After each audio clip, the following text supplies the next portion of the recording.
You're listening to a 3CR podcast created in the studios of independent community radio station 3CR in Melbourne, Australia. For more information, go to allthews.3cr.org.au. Evil minds that plot destruction, sorcerer of death's construction, in the fields of bodies burning, as the war machine keeps turning, death and hatred to mankind, poisoning their brainwashed mind. Welcome to the Anarchist World This Week, broadcast across Australia on the National Community Radio Satellite.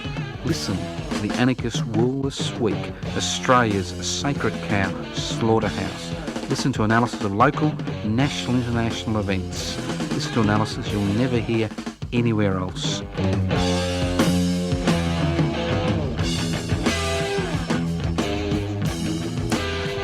Welcome to the Anarchist World This Week, broadcast across Australia via the Community Radio Network. My name's Joseph Toscano. The Anarchist World This Week is produced by Kelly Whitworth. This program is coming to you from the studios of 3CR in Melbourne, a radical radio. If you wonder what anarchy is all about, very simple. Anarchos without rulers. It's about creating a society without rulers. What gives rulers the ability to determine the lives of billions of people? Inequalities in power and wealth. So the anarchist struggle is the struggle to devolve power, share power, possibly through direct democratic means, and the struggle to hold wealth in common and use it for the common good. A very important concept when we're considering it's budget week. So it's a very simple concept. Now, obviously, we are conservative people. What is more conservative than trying to conserve the planet, conserve the human race from the excesses which we see every day as people attempt to impose their will on others through inequalities in power and wealth? So if they tell you anarchists are radical, we're not. We may be radical in terms of the way we want to change things. I mean, you've got two options in life. You can wait underneath the corporate table and wait for the crumbs to be brushed off, and then you can fight amongst yourselves for those crumbs. Or you can saw a leg off the corporate table, watch the bread spill on the floor, and there's bread for everyone. It's a very simple analogy. Although we may be conservatives, it doesn't mean you may be conservatives in thought. It doesn't mean we're conservatives in terms of the actions which need to be taken in order to make those radical changes that are necessary. Now, talking about radical changes, I'd like to begin the program by welcoming my fellow suckers. Yep. This is a week for suckers. Budget 2023. Now, I was very interested at the beginning of the week. We saw these extraordinary figures come out from a number of the banks. Profits up by 20% in the midst of increasing interest rates and inflationary pressures. And how have the big banks got their profits? Well, they've closed branches, fired staff, and more importantly of all, they have ripped you off. So the very moment that people are feeling pressure, the most economic pressure for decades in this country, at the very moment, and I'm not saying, obviously people on social security benefits have always been under pressure. But what we are now seeing is the wage slaves, the small business owners, coming under increasing pressure. And as that pressure increases and people need to put their hands in their pockets and find their pockets are empty, the very people who regulate the financial sector or a part of the financial sector get fat on our suffering. Now, I'm not going to be mealy-mouthed about Budget 2023 because I see a glimmer. I see a glimmer of hope, not hope in the parliamentary system, not hope in the alternative Liberal Party masquerading the Australian Labor Party, thinking they're actually better managers of capital than the Liberal Party, which they are. But I see hope in terms of people beginning to think beyond the little limited envelope we're expected to think in. That's a pretty poor analogy, isn't it? A little envelope. Because we're expected to feel happy that the most exploited people, I don't like to use the word marginalised, but exploited, have got a few extra bucks in their pocket. Now, I'm not happy about that. And I'm not particularly happy that the gas and oil industry has been asked to give up their lolly money. That's right, $2.5 billion. That's lolly money. It's like you going to the tuck shop when you're a kid with your 5 cents and get your packet of lollies. Well, this is lolly money for them. But I'm happy about the fact that we're in a surplus which is being created by this country's mineral resources. Think about it. But there's one problem. One huge problem. When I see the little bit of money that has come through the Federal Treasury through the export of mineral resources, I begin to think to myself, what a dumb, stupid group of people we Australians have become. I use the word we. Me too. All of us. We must be some of the most stupid, dumbest, ignorant people in the universe. And why do I say that? Here we have a little bit of money coming in to assist Australians who are under a little bit of pressure today, extra pressure, financial pressure, and we're happy. We're ecstatic. Think about it. Who owns the resources in the ground? Obviously, it's First Nations people and the rest of us who have the privilege of living on this land. These are our resources. Who is making heaps of cash from these resources? Corporations, which we have given a license to exploit these resources on our behalf. And what do we get? What do us suckers, and that's the key word, we are suckers, what do us suckers get? We get a few crumbs pushed off the table in our direction as exports and profits increase, and we're expected to be happy. The country of 1 million children live in under the poverty line, the country where private charities raise money to send Australian schools to public schools, the country where you've got the right not to be racially abused but don't have the right to a roof over your head. This country is full of suckers, and I include myself in that category. And I'll tell you why. Because if this country's mineral resources, the iron ore, the coal, I know it's a bad thing, coal, the uranium, that's another bad thing, the rare metals, the bauxite, the diamonds, the gold, you name it, were actually used for the benefit of the Australian people, we would not be suckers. We would be the envy of the known world, including Mars and the Moon. there'd be enough money flowing into the Treasury to fund a universal basic income, or a living wage, if you want to call it that, for every human being in their sovereign nation state. Think about it. Every human being. No more Department of Social Security. It's extraordinary. We could be living in the lap of luxury instead of working 8 hours a week or 8 hours a day, or 12 hours a day to make ends meet.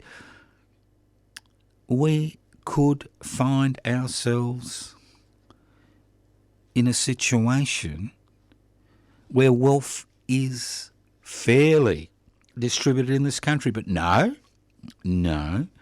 we're willing to wait for the crumbs being brushed off the corporate table. And we're all very happy that the country is in a surplus this year because of the revenue that's come from mineral exports. Now, they must think we're idiots. Well, they know we're suckers, but they must think we're idiots. I'll give you it's a little bit like this, right?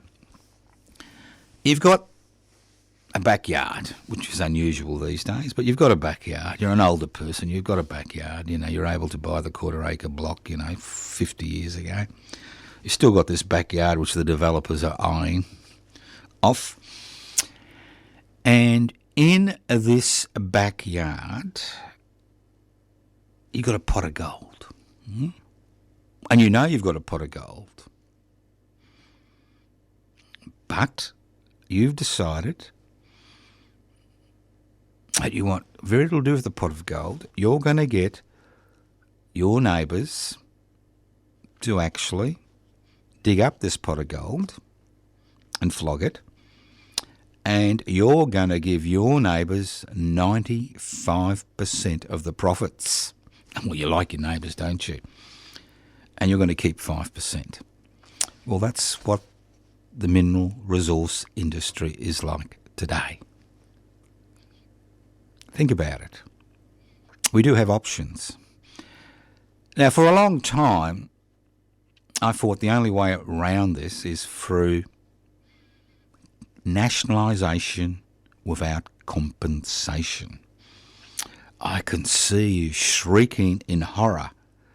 Nationalisation without compensation, using the resources to assist First Nations people and the rest of us to live a life that we should be enjoying today, which has been stolen from us by representatives who believe it's the status quo. Now, I'd like to remind the Alternative Liberal Party masquerading the Australian Labor Party that they may have a majority in every mainland state and in the Commonwealth of Australia, but the fact is the number of Australians who vote for the Australian Labor Party is decreasing. And the biggest thing that I think the federal election and state elections have demonstrated is the loss of the Labor Party heartland. Now, the Liberal Party heartland has been lost for another reason, but the Labor Party heartland is being lost because people can see the unfairness. They can't see a way forward. They can't see a way struggling against this. But people are beginning to wake up. Unfortunately, in Australia in 2023, we are led to believe that the person of a different colour speaks a different language, wears different clothes, has a different sexual identity, has a different sexual preference, different gender, is the enemy. And there's a lot of Australians just fall into that trap, thinking that if they resolve that issue, it'll all be hunky-dory. The fact is, the fundamental problem that we have not faced in this country, and which we continue not to face in the Commonwealth of Australia, where there is no Commonwealth, is the fact of the growing inequality that is occurring because of the structural issues that have occurred because of the globalisation, corporatisation, privatisation and deregulation tsunami that has swept over this country and the rest of the world over the last 30 to 40 years.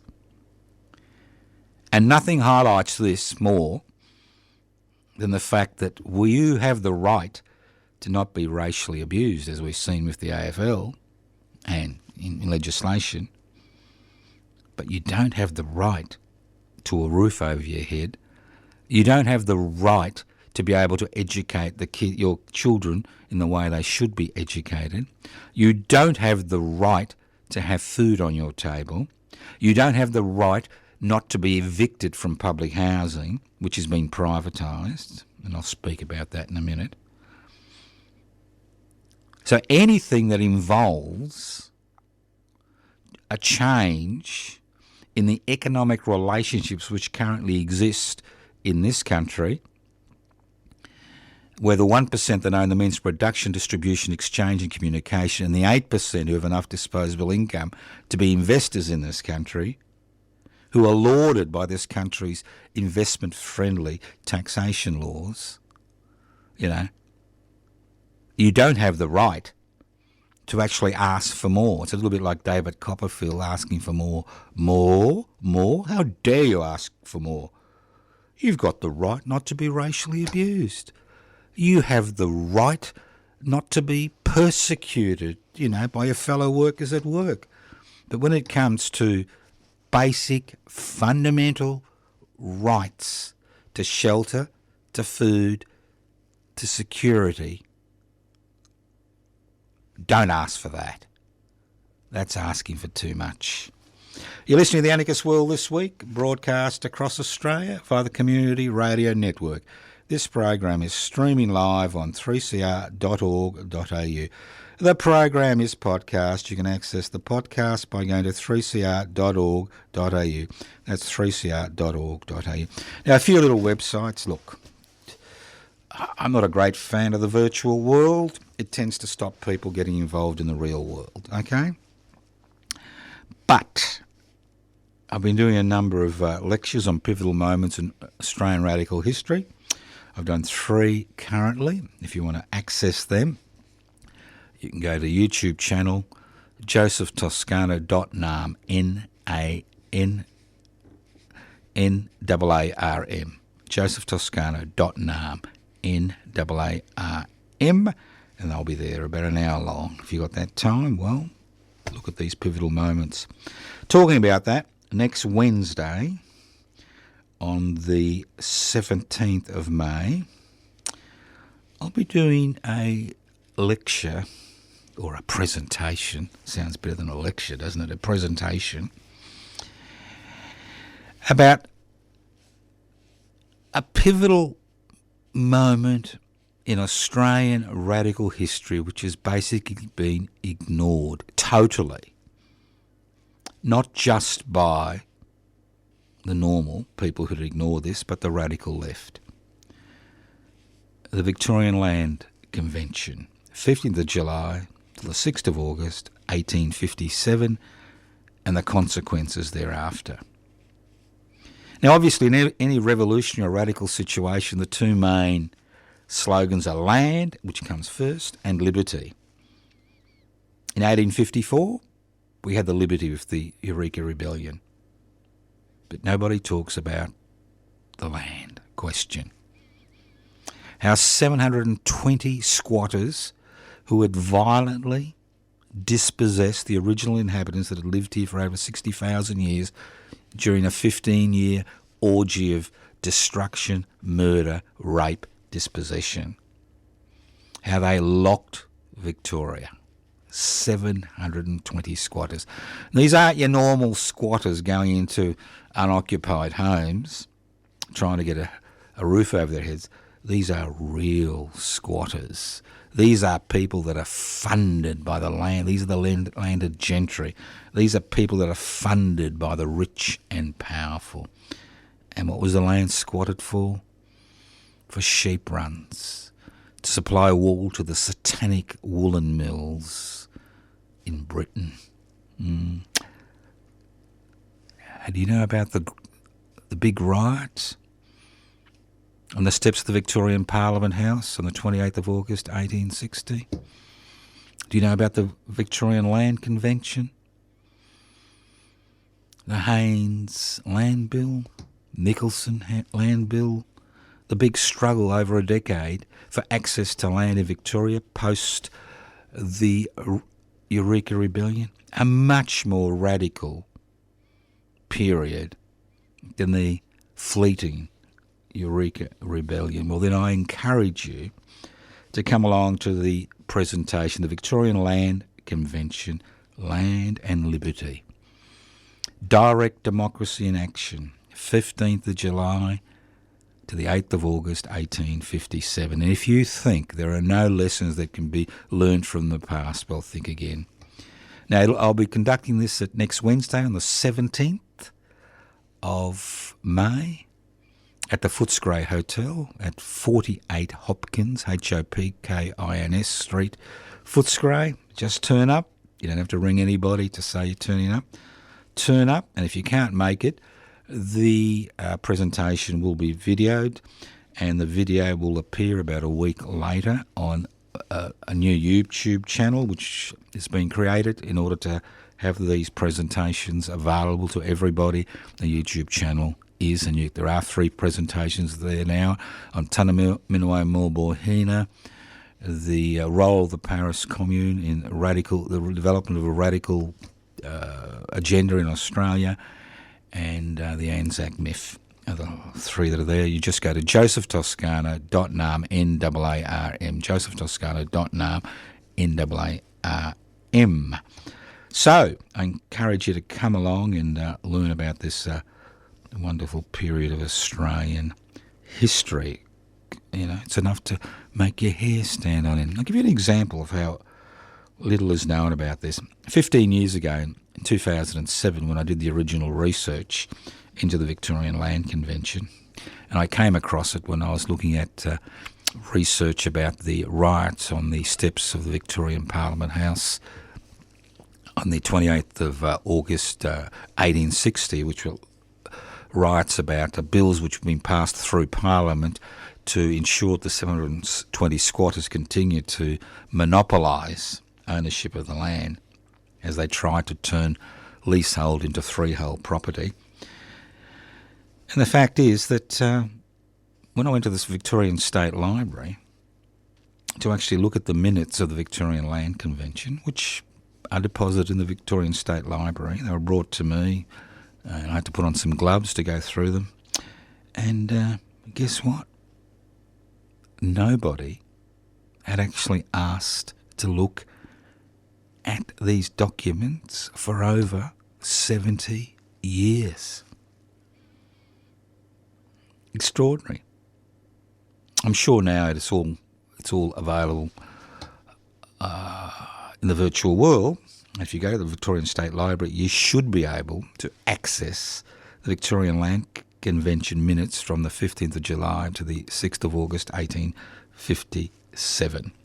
So, extraordinary period in Australian radical history, unknown, unheralded, unrecognised.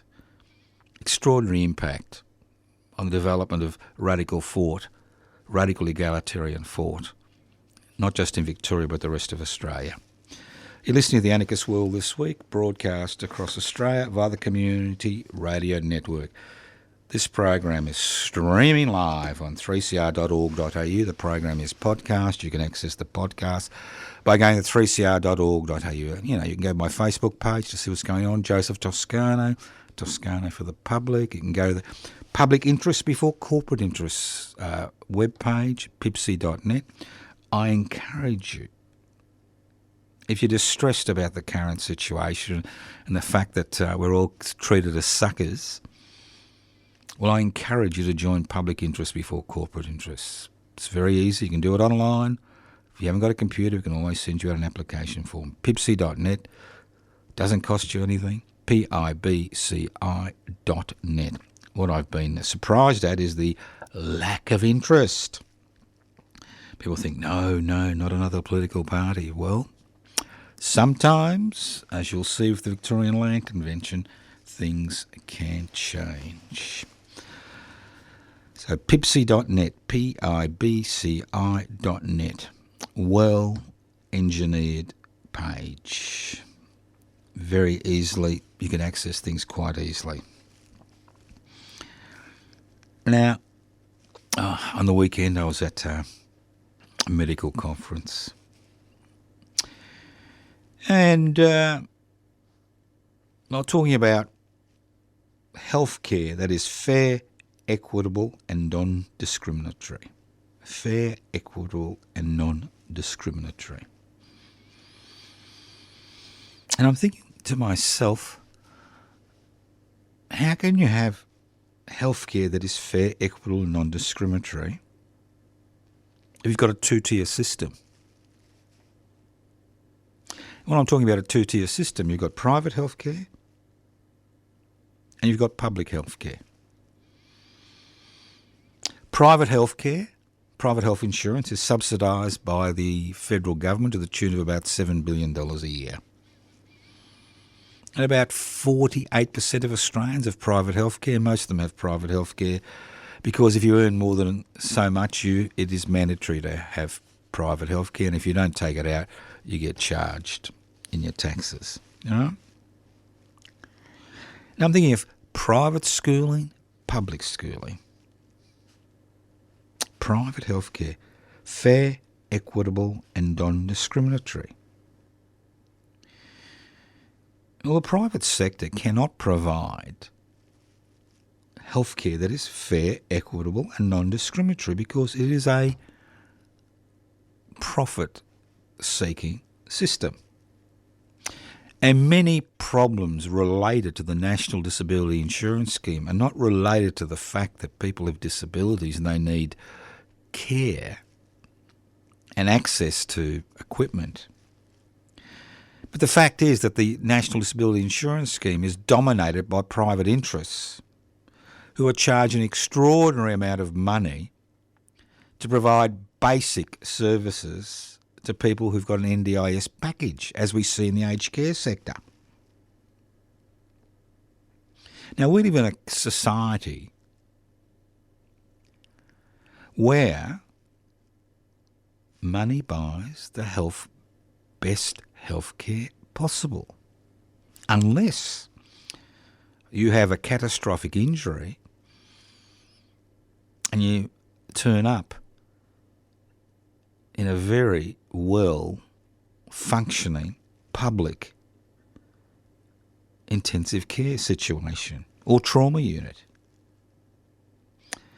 Because the fact is that the private sector, as far as hospital care is concerned, cherry picks. That's right, cherry picks the more profitable cases, and the rest of the cases are pushed into the realm of the public health sector. And the taxpayer carries the can. Now, if you're involved in the private health sector and you haven't got any insurance, or even if you've got insurance, you're still fine. That your out-of-pocket expenses can be quite extraordinary. So you really can't have a private health sector providing fair, equitable and non-discriminatory care. It may be able to provide non-discriminatory care if you've got the money. I mean, money talks. But is it equitable to provide money, taxpayers' money, to the private healthcare system? Is it equitable to provide billions of dollars to the private education system while children who cannot access the private education system because their parents haven't got the money to buy the best healthcare available, the best education available, having to rely, if they're one of the 1 million living below the poverty line, having to rely on private charities to send you to a public school? That's Australia, 2023. It's a joke, isn't it? It really is. One of the richest places on the planet, with the minuscule population compared to many other places on the planet, finding itself in this situation where you have people having to live in tents in capital cities because there's no accommodation which they can afford. There is accommodation, but no accommodation they can afford. Well, you've got private charities, and I know I harp on this, raising money to send Aussie kids to school, so there isn't any money left to help kids that are starving overseas. I like that one. That's almost good enough for a comedy segment when you think about it. Think about it. Rich country like Australia, 1 million children living in poverty. Private charities, and I've got nothing against these private charities. I think they're doing what they can, raising money to send Aussie kids to public schools, which should be a free education available to all. And at the same time, you see other charities trying to raise money for war-torn areas, starvation, inadequate healthcare, save children around the world. And obviously there's a limit to the amount of disposable income that people have to do that. Extraordinary. Just extraordinary. You know?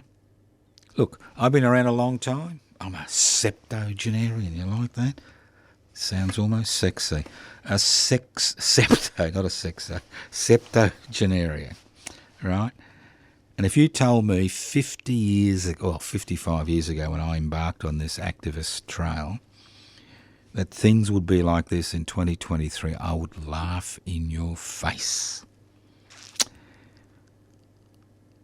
So why? Why is it so? Said the Professor Julius Sumner Miller, for those of you old enough to remember Professor Julius Sumner Miller. Why is it so? You listen to the Anarchist World This Week, broadcast across Australia via the Community Radio Network. Just like to remind you that National Reconciliation Week starts on Saturday the 27th of May and ends on Mabo Day on the 3rd of June 2023. Now, my late wife's foundation, the Ellen Jose Memorial Foundation, it will be involved in a number of activities during Reconciliation Week. We'll have those activities up on the website soon. But they involved a flag-raising ceremony at Bayside City Council, where the Ellen Jose Memorial Foundation awards a number of prizes to primary and secondary school children in the Bayside region who have been involved in a competition based on reconciliation through their eyes. Ellen always said to me, adults in this country will never reconcile. We need to rely on the children. And these awards are part of that, and I'll speak more about that as a bit closer to the day. And also like to remind you, Mabo Day, 3rd of June, midday. Once again, we'll be having a little congregation at the Federation Square underneath the Aboriginal and Torres Strait Islander flags there at the corner of Swanson and Flinders Street. So put that in your diary, National Reconciliation Week. And obviously there'll be activities across the country regarding National Reconciliation Week. Now, retain, repair, reinvest. Retain, repair, reinvest. I'm sure over the last few weeks you've had enough of me talking about Margaret Kelly, who's been evicted from the Barrack Beacon public housing estate, which is on prime real estate in Port Melbourne. And the estate is going to be demolished. Most of the 250 residents have now been left and placed in alternative accommodation. And it's going to be rebuilt. And you think, hooray, a public housing. Sorry, boys and girls, sorry. It's going to be given, public land is going to be given to a private investor who's going to be asked to build 350 units, mainly one-bedroom units. Currently there are 89 2- and 3-bedroom units, which, you know, were housing over 250 people. and 100 of them will be social housing. Now, just in case you haven't realised the difference, the only people that have realised the difference are the Australian Greens. I give them a tick, a big tick. Listening to their leader, Mr Adam Bant, talk about public housing and not use words like social housing, affordable housing, community housing, inclusive housing, and whatever else you like to call it, was a breath of fresh air. Breath of fresh air. So what is the retain, repair, reinvestment movement? Who is Margaret Kelly? Why has she been evicted on the 16th of May? What can you do tomorrow on the 11th of May to assist Margaret Kelly? Well, for the last 6 years, Defend and Extend Public Housing and Public Housing Everybody's Business has been holding weekly vigils on the steps of the Victorian Parliament House. In 2018, we had a 10-day occupation just before the state election, where we placed enough pressure on the Victorian state government. I actually, as part of that campaign, I stood against Martin Fole in the electorate of Albert Park. This was 2018, not 2022, 2018, and on the platform of public housing. Now, we put so much pressure on the Victorian state government that they promised to build 1,000 new public housing units. It was a promise, but never honoured, obviously. Now, we've been like plovers. We've been standing on the steps of the Victorian Parliament House with our little banner which says that, you know, if you use stamp duty, which is about $6 billion every year, to spot purchase around, as well as building around the state, you can actually house 100,000 Victorians in public housing a year, 1 million. 1 million in a decade. Now, like, plovers, we've been walking around. No interest. Minimal interest. Obviously, the public loves it. People beep. They say, good on you. Hello. Blah, blah, blah. But as far as the government is concerned, they have continued, that's the Victorian state government, on their privatisation of public housing agenda. They've got the big build. The big bill. It's usually the bill, the big con. So, where does Margaret come into this? Well, Margaret has been involved. She's lived on the estate for over 25 years. And if you want to know more about Margaret's life, if you go to 3cr.org.au, Radical Australia, and put in the name Margaret Kelly, I did a one-hour interview with her last week regarding the situation she finds herself in, right? And now Margaret is made of sterner stuff than most of us. She's 68. She's a disability support pensioner. She was an adult literacy teacher before she retired. She uses a buggy. She's been a resident of the Barrack Beacon estate for over 2.5 decades. And what she wants is very simple, exceptionally simple. She wants a little chat with the Honourable Mr. Colin Brooks. I think he was a former member of the Electrical Trade Union before he got his little seat in Parliament, but I could be wrong and I may have to apologise to the Electrical Trades Union. And she wants a little chat about the reason why she's been evicted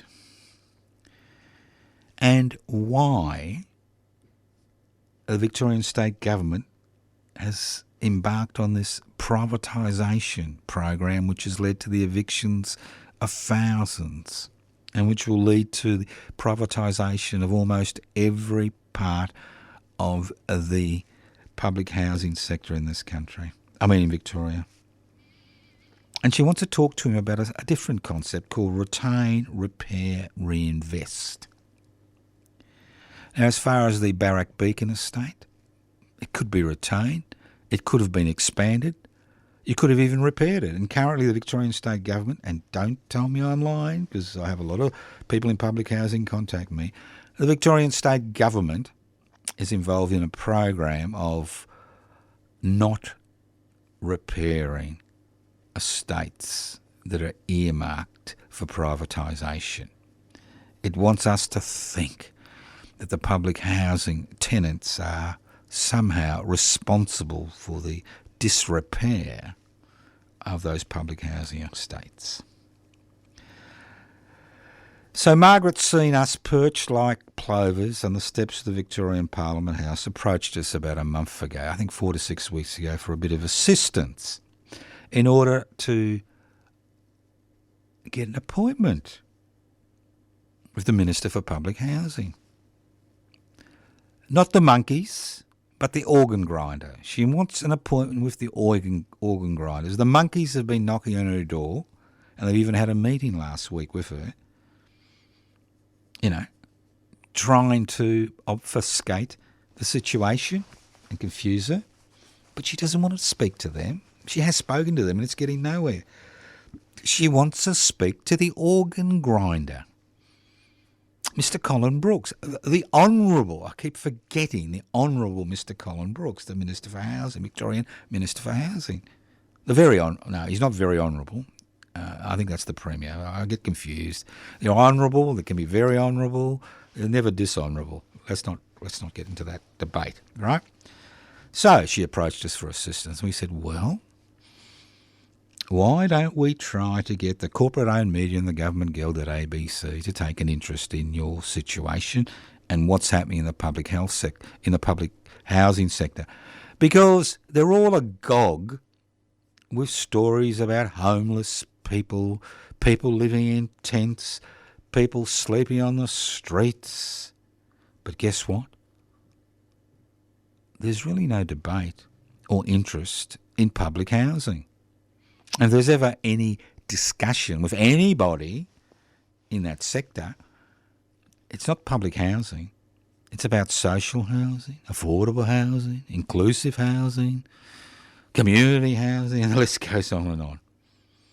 So we said, Margaret, look, we're a minuscule, piss-weak organisation, but we'll do what we can to help you.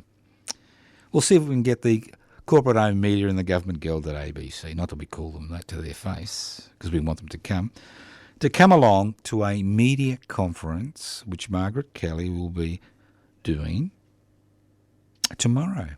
After a short introduction from yours truly, Joseph Toscano, for Public Interest Before Corporate Interests, Margaret Kelly will be speaking about the retain, repair, reinvest strategy, which should be applied to public housing, the plight of many other people in a similar situation to her, and she'll say a few words about her own plight. Because the dilemma is, people say, why don't we see public housing, tenants on the streets? Because they are shit scared of being evicted.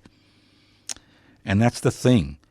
The state government has the power to evict them, and it does evict people. And it does evict people who open their mouth once or too often. Right? So it's up to us. Those of us who have a secure roof over our heads to assist people like Margaret Kelly, to assist her to get her message across to the Australian people about what's happening to the public housing sector. How, like the NDIS, the National Disability Insurance Scheme, it's been manipulated by private housing interests that masquerade as providing housing for the marginalised, the dispossessed, not the exploited, but the marginalised and dispossessed. So tomorrow, which is the 11th of May, that's the 11th of May, from around 11 a.m, people were gathering, and we're not talking about people, I'm talking about you, those of you that got secure housing, will be gathering on the steps of the Victorian Parliament House from around 11 a.m. to hear Margaret Kelly speak at 11:30 a.m, to hear Margaret Kelly speak at 11:30 a.m, media conference, at least you'll be there. And then at midday, we'll accompany Margaret down to the Minister's office at 50 Lonsdale Street, Melbourne, to ensure that the Honourable Colin Brooks, the Victorian Minister for Housing, the organ grinder, actually has a little chat at some stage, very soon, because Margaret's going to be evicted, with her about the current situation. So, I'll go through it again. From 11 a.m, we gather on the steps of the Victorian Parliament House. 11:30 a.m, Margaret Kelly will be doing a media conference. Midday, we'll walk down to 50 Lonsdale Street to assist Margaret to get a meeting. Now, obviously, we don't expect anything. We expect nothing. But what we do expect is that other Victorians, other people from around the country, will come to the aid of people like Margaret Kelly, who find themselves in this insecure situation after decades of secure accommodation because of some ideological whim from some government. That's all it is, an ideological whim. So if you're going to any gathering, protest, vigil, whatever you like to call it, in 2023, this is the one we would love to see you at. Gathering on the steps of the Victorian Parliament House in Spring Street at around 11 a.m. Media conference at 11:30 a.m. by Margaret Kelly. Walk down to 50 Lonsdale Street, which is less than a kilometre away, at midday. That's Thursday, the 11th of May. Come and join us. And one last little request. Wear your Sunday best, boys and girls. Wear your Sunday best for this. I'll be wearing my pink shirt, nice tie and suit, and possibly even nice shoes. Who knows if I can find them. So, but on a serious note, this is an important issue because the only way people like Margaret Kelly are going to be able not to be evicted willy-nilly because of a privatisation agenda is through people like you and me, especially you, shaming the government through the mass media, shaming the government to do the right thing, not just by Margaret Kelly, but the thousands of Margaret Kelly who face eviction and relocation of what's left of the public housing sector in the state of Victoria. Now, obviously, different state governments have different attitudes to public housing. Some have excellent attitudes, some, like the Victorian state government, have disgusting attitudes. But ultimately, as I said before, the ball is in your court. We've created the theatre. We now need the patrons. The only difference is that for this theatrical extravaganza, you don't need to pay to get in and you don't need a ticket. You just need to turn up. This is the Anarchist World This Week, broadcast across Australia via the Community Radio Network. This program is streaming live on 3cr.org.au. The program is a podcast across Australia, as I said before, by the Community Radio Network. Look, if you want to have any chat, leave a message on 0439 395 489. You can email me at info@pipsy.net. You can join public interest before corporate interest by going to pipsy.net. You can go to the Facebook pages, Defend and Extend Public Housing, everybody's business, and the list goes on and on and on. But the reality is, virtual stuff doesn't go anywhere. You can click as many buttons as you like. You can like as many things as you like. You can see how many YouTube videos as you like regarding dogs without heads. But the reality is, what changes everyday reality, what changes legislation, is feet on the streets. Feet on the street. It's always been like that since time immemorial, and it'll continue to be like that. And if there are 1,000 people there tomorrow for Margaret Kelly, well and good. If there are 100 people tomorrow, well and good. If there are 50 people tomorrow, well and good. If there are 10 people tomorrow, well and good. Because we work with who's there on the day, not the virtual world, which in my opinion can be a waste of time in a limited life. You listen to the Anarchist World This Week, broadcast across Australia.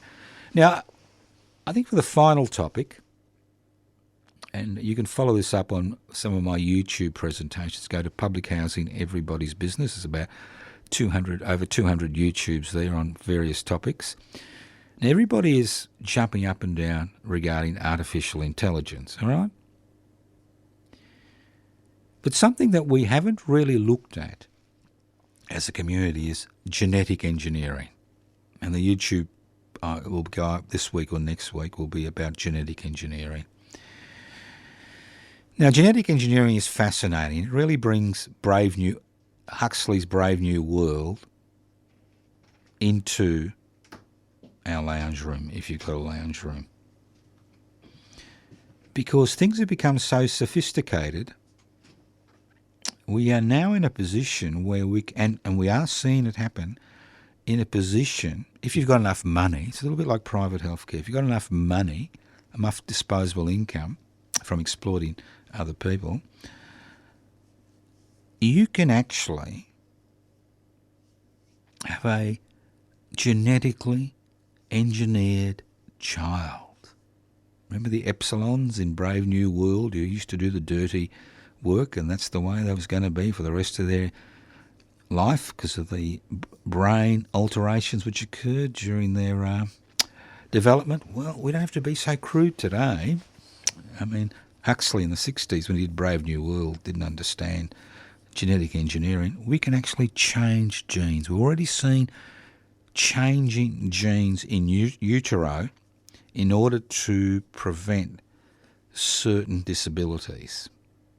But now, as we've seen with cosmetic surgery, now we're moving across to a period where people with resources can actually genetically alter the DNA of their children to create the child they've been dreaming about. So artificial intelligence is an issue, but to me, genetic engineering is a greater issue because historically, those who exercise power, those who rule us, have relied on us seeing them as different, as we saw with young Charlie recently. There was a group of people in South America that used to bind their babies' heads so they had pointed heads. This was the ruling class. In the Middle Ages, if you wore colour and you were a serf, you were killed. And the list goes on and on. I could go on and on. So I encourage you to have a look at that YouTube presentation. It should be up in about 10 days, genetic engineering. Because to me, that is a much, much, much more dangerous innovation than artificial intelligence. You've been listening to The Anarchist World This Week, broadcast across Australia via the Community Radio Network. If you'd like to leave a message, 0439 395 489. YouTube channel, Public Interest Before Corporate Interest, josephtoscano.nam. The Anarchist World This Week, Twitter, at Anarchist3CRAM. Oh, there's a little square. At Anarchist World This Week. Instagram. We even have an Instagram page at Anarchist World This Week, and Facebook at Anarchist World. And always, it's podcast.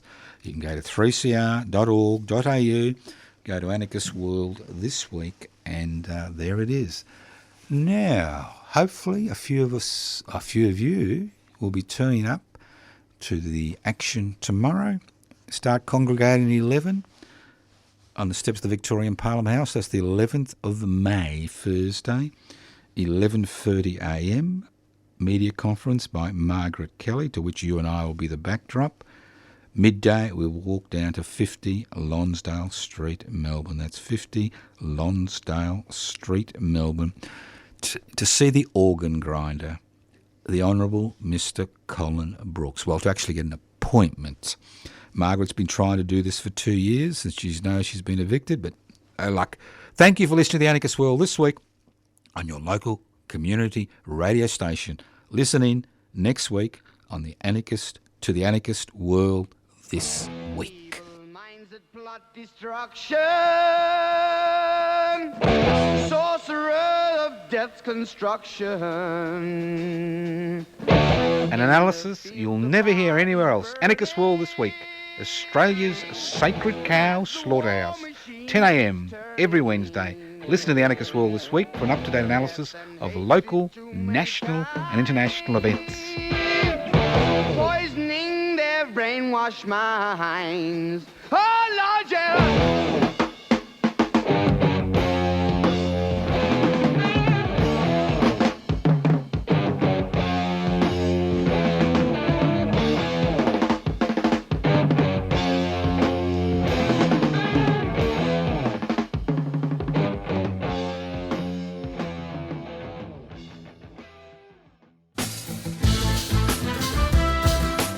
Are you a 3CR subscriber?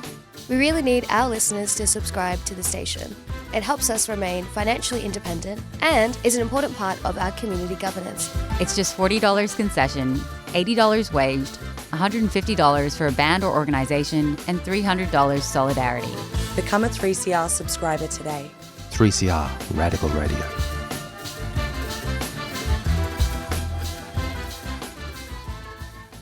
You've been listening to a 3CR podcast produced in the studios of independent community radio station 3CR in Melbourne, Australia. For more information, go to allthews.3cr.org.au.